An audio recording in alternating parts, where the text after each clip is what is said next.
Hey guys, welcome back to Dad's Day Off DIY. Today we're going to be tackling this jungle that's growing on my back fence. Ivy, weeds, vines, and I'm going to be showing you how to make a kid and pet safe weed killer right at home. No harsh chemicals, no stress. Let's get into it.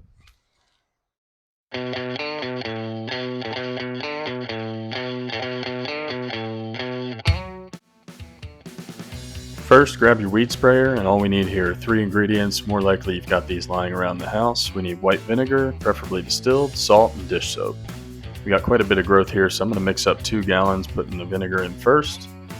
Then we're going to add about 2 cups of salt and then a few tablespoons of dish soap. And there's no need to measure exactly. You can be pretty generous with dish soap. It's just going to help the vinegar and salt stick to the leaves.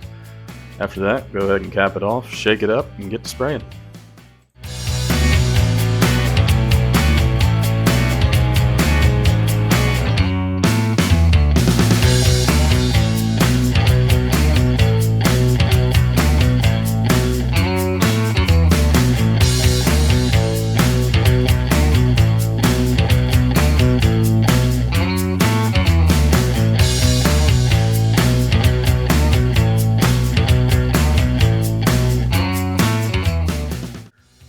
Check back with us in a few days to see the results, and if you like what you saw here today, remember to hit that like and subscribe button, turn on notifications.